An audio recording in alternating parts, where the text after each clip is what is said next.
When I was in college, I was assigned to read a book titled Travels of a T-Shirt in the Global Economy. And in doing so, I was introduced to the political and economic forces of the global textile trade, and it fascinated me. Most of us know the global textile industry is polluting our air, land, and water, and of the vast amount of waste fast fashion generates. But did you know that the US alone ships 1 billion pounds of used clothing each year overseas? And 24 trillion pounds of textiles are sent to US landfills in just 1 year alone. Preventing waste is one reason why I make and collect a high-quality wardrobe. When I started knitting, I began to think a lot about the source of my materials. I was inspired by makers like Sarah of Fiber Trek, who talks of place-based fiber and yarns that honor the communities of people that shepherd the land and herd rare or domesticated sheep that graze the natural landscape. I started visiting local fiber festivals, invested in handcrafted tools, and started spinning my own yarn. My love for natural fibers runs deep, and I'm excited every day to build a wardrobe that is thoughtfully made, and I'm always happy to share that process with you in this community. I just received this mulberry silk blouse from Lily Silk, and though it is so luxurious, I love it most because the fabric is so smooth, it doesn't grab my pet hair, and I can wear the color black all day long in confidence. Lily Silk is where you can find all kinds of quality silk products such as blouses, pajamas, pillowcases, bedding, and more. I love that their silk pillowcases protects my hair and skin overnight. Silk is the least friction of nearly any fiber, preventing split ends and damaged hair. It also contains sericin, which can effectively prevent breeding molds and dust mites, providing a healthy environment for sleeping and hair growth.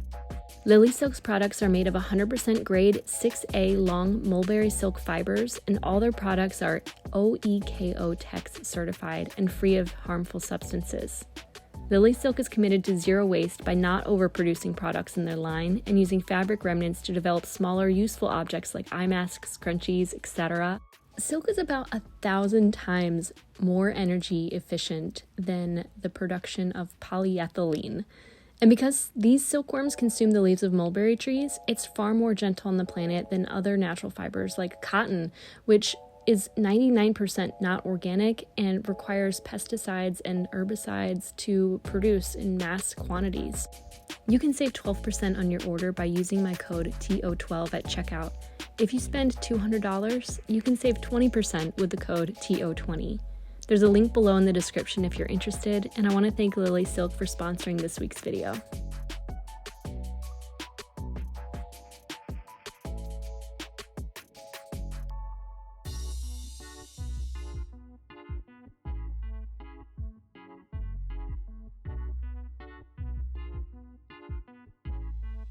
Hello everyone, how are you today? I really hope you're having a great day so far.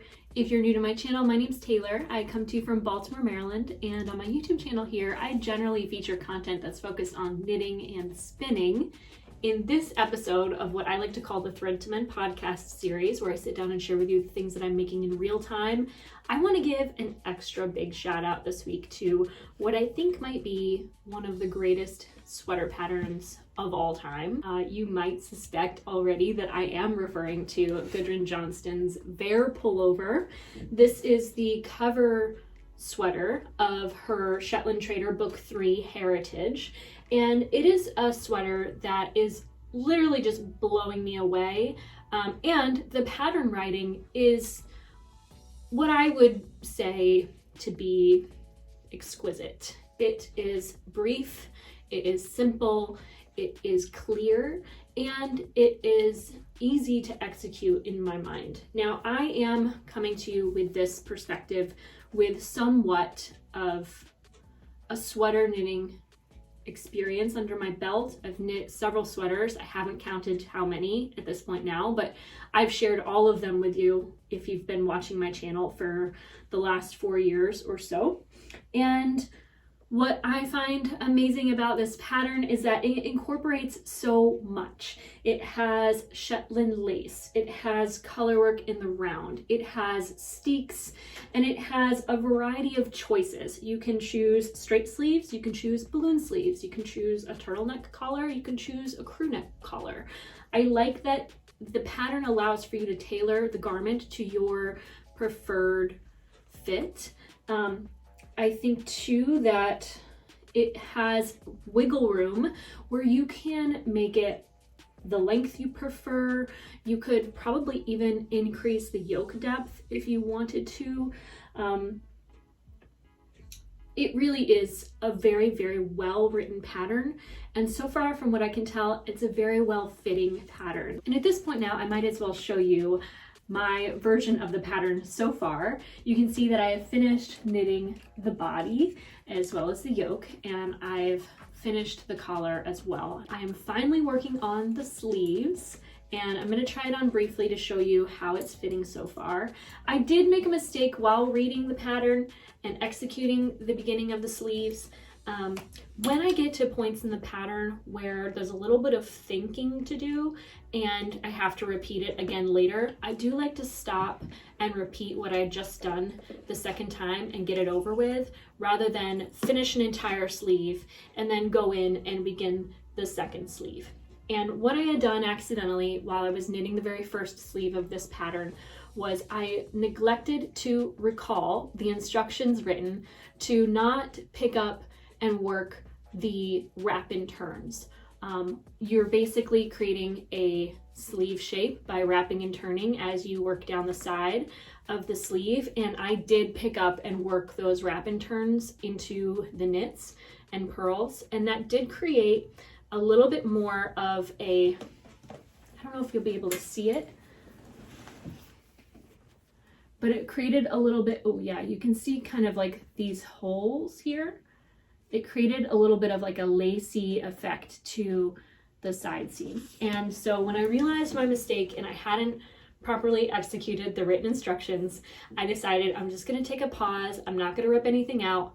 I'm going to wait to tell you all about my mistake and show you the error I had made on this side. And I'm just going to go on into the next side and continue that sleeve as long as I need to until I have time to record, at which point then I will later rip back and re-knit this sleeve cap. Anytime I'm knitting a new sweater, I always anticipate there's going to be one section or another that I have to rip out and re-knit.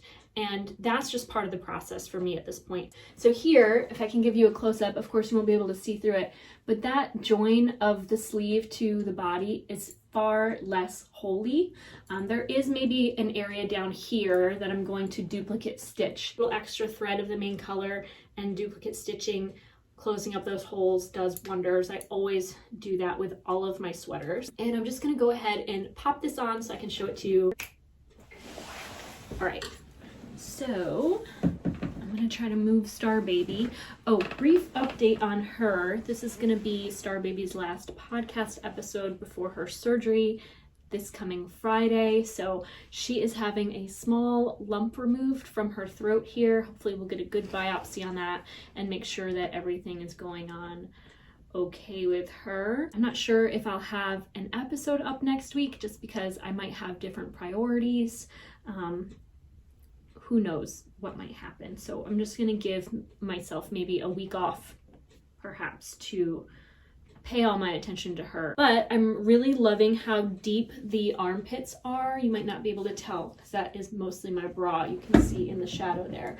But the armpits are hitting right here, which is just in line with sort of the bra line. It's not above, where I do get quite sensitive. I don't like my wool sweaters to fit too close to that area of the body. I'm very happy too with the colors that I've chosen for this pattern. I knit the lace as it's written, with the same number of colors specified for the pattern. And as I've mentioned in previous episodes of my podcast series, I've had to incorporate 2 additional colors into the color work that give a little bit more depth to the color palette, because I was playing a game of yarn chicken with what I had available in my stash. So the orange color that you see here, I chose a similar hue, a lighter shade to use in the flower motif, which I feel like gave it a nice kind of aging bloom effect, kind of like an antique-y feel that's like faded around the edges. You know how flowers, when they sit on the plant, they tend to fade in their color. That's kind of why I went for that variation of the pattern. I think the alternative would have been, you know, a different color in my palette, but because I ran out of the mauve, I chose a slightly lighter orange, kind of yellow color. And then the second substitution I made was, I have in this row here a color similar again to the mauve, which I ran out of, but it has mauve and blue kind of blended together. So it's a little bit cooler version of the same color and has like a different depth to it. I think those are the only two modifications. Oh, there was a third color actually that I substituted, and it is with this motif here, and again repeated up here at the shoulder. I had a very, very low quantity of yardage remaining for this light, I guess it's like a bone color, that I implemented here in the stripes and here in this motif. I chose a very pale pink. So just like the other two colors, it was close to mauve, but not mauve. I chose something similar to mauve, but not quite that.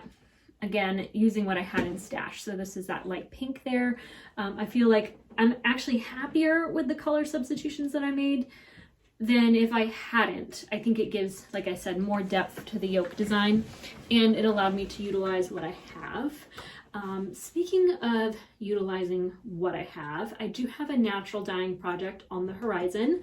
Several months ago, I gathered black walnuts from the ground at our local park, and I've been soaking those in a bucket of rainwater in the backyard for several months, and they've just been kind of fermenting and hanging out, and I'm going to very soon strain off a gallon or so of that water, and I'm going to naturally dye a couple 25-gram skeins of Jamieson and Smith yarn I have in my stash. There's a few colors that I picked up a long time ago that I just don't see myself working with anytime soon, and I'm going to dye them with black walnut hulls and see if I get hopefully I get 3 various skeins. I might dye the lighter one for less time to get a nice lighter brown color. I might dye, you know, maybe the darker skeins for a lot longer to see if I can get a darker toned color and maybe play around with those in some different color work. So I'm just gonna try to revamp a little bit of yardage that I have in my stash. I have a brief announcement. Adriana reached out to me. She asked, would you consider hosting a knit along for ambitious knits? Selfishly, I'd really like to start working on a modified Cal's sweater by Alice Starmore in a month or so after I wrap up some current whips, and I'd love some company. And I said to her, absolutely. I thought that a good end date for this ambitious knit along might be June 10th, my birthday. That gives us the rest of February, all of March, April, May, and a little over a week and a half into June. So that's about 4 months to begin an ambitious knit. I'm not even going to qualify finished knits because the subject is that they are ambitious. But you know, you have at least until June 10th to join this knit along. And because I'm somewhat stretched thin with my full-time job and my own ambitious knits, as well as consciously recording a podcast for you all every single week. I also have, you know, my pet things happening, and spring is gonna sprung before we know it, and I do want to get out in the garden. As the weather warms up, I'm going to be roller skating even more than I already am. I do want to limit the knit along to the comments below.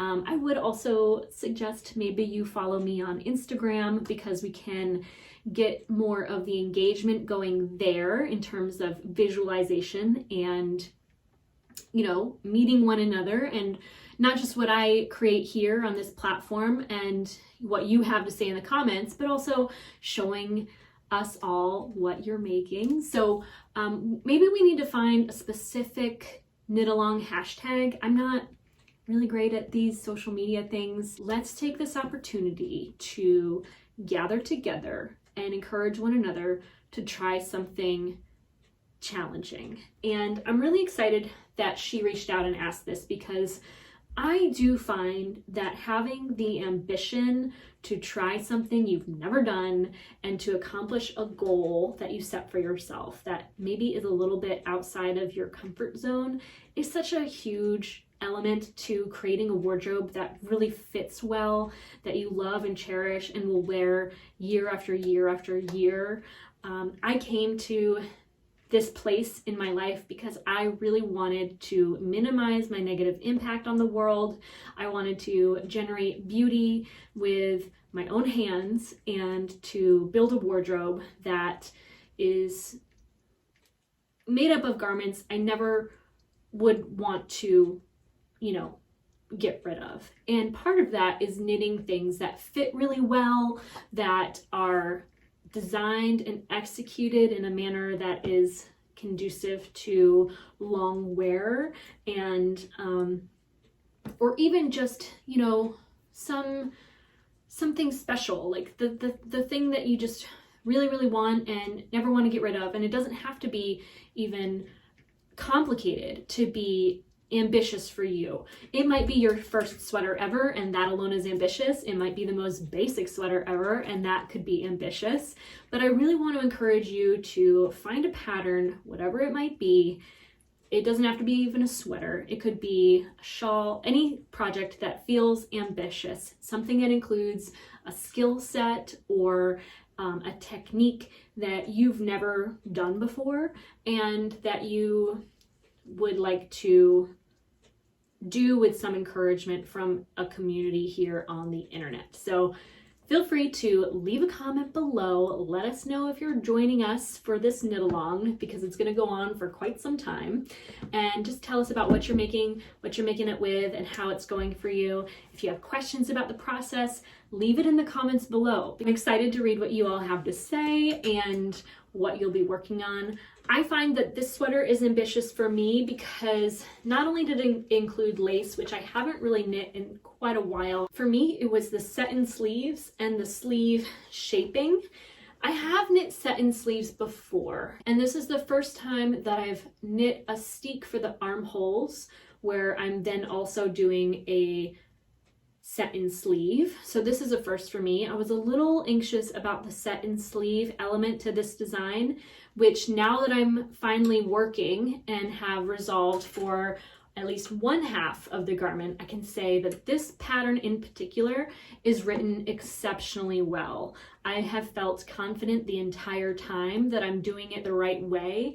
My interpretation of the words written in the pattern, I feel like were easy to execute for the most part. I might have never knit this sweater if I hadn't knit several sweaters before, but at the same time, it really isn't that much more complicated than any other sweater I've knit, even though it is quite ambitious, I think, to incorporate lace and color work and steeking and a set-in sleeve. It's kind of a lot, but it's still not too much at all. I think that as long as you're careful to read the instructions and willing to be patient with yourself and take time to execute one element of the pattern at a time, anybody that can knit and is willing to learn new techniques can make an ambitious knit like this one.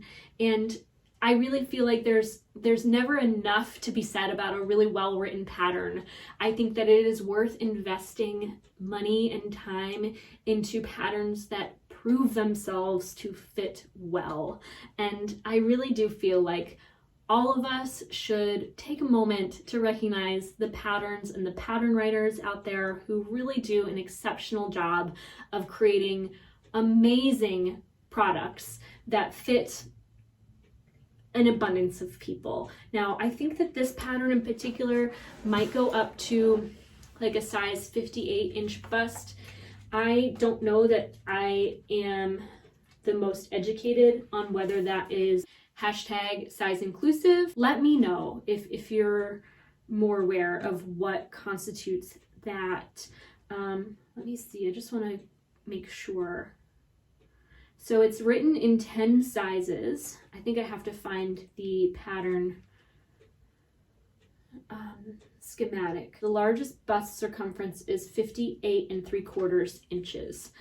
I think I do keep up with Stacy Edelstone of Stress Knits podcast. I think she just made a comment recently about how she prefers size inclusive patterns to be, I think, up to 60 inches or maybe above that. I don't know. I'm not the person to, I wouldn't know. I don't know. But 10 sizes is a huge range. We're no longer in a world where 4 sizes is enough. And it's still kind of shocking to me sometimes to hear of how many people knit the same sweater that is literally written in 1 size. And to be honest, I'm even more bothered by the unwavering praise of some patterns that have very poor shaping for all sizes. So what do we think? Do we like it? Do we love it? Do we want to wear it? I'm gonna say yes, yes, yes. And I'm just really excited to keep going. I did choose to knit the balloon sleeve variation. So I got from this to this in about a day. I imagine that in the coming work week, it will take me about 1, 2, 3, 4, 5, 6, 7. Maybe in a week I'll have both sleeves done. I'm really not sure. I do have an ambitious knit of my own to begin soon. Above all things, I want this platform to be a place where I share the things that I've learned, and you know, I might not be in any position to teach any one of you this or that, but I am learning, I am growing all the time, and I really love to share that process with you guys, because you might be learning and growing right alongside me. I know that when I found YouTube and I discovered knitting channels, I was knitting the same thing as them, or you know, interested in the same yarn materials as them, and interested to see what they purchased and what they made with the things that they owned. And I just want to keep showing up here to be myself. I am exceptionally grateful for those of you who are here. We are approaching nearly 10,000 subscribers soon, and that just blows my mind. It's so exciting to me that you're here watching this video right now, and that you take the time to sit with me and think about knitting or spinning or dyeing or gardening, any of those subjects, and to have a place where I can just talk about what my opinions are, what my thoughts are on this and that. I have a lot of thoughts. I don't know exactly how to go into them, so I'm very sorry if I don't make any sense in the editing process here. And that is it for this week's episode of the Thread to Mend podcast. I want to thank you so much for watching.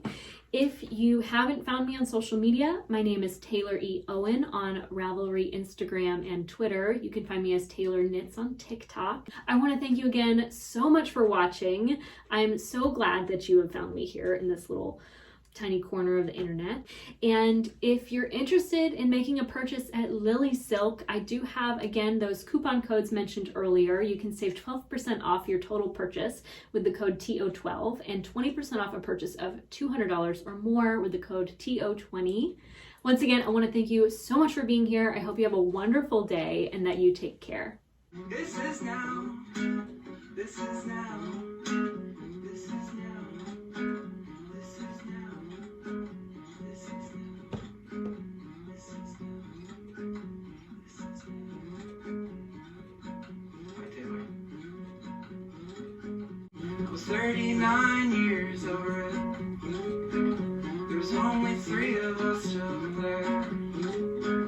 The pictures on the wall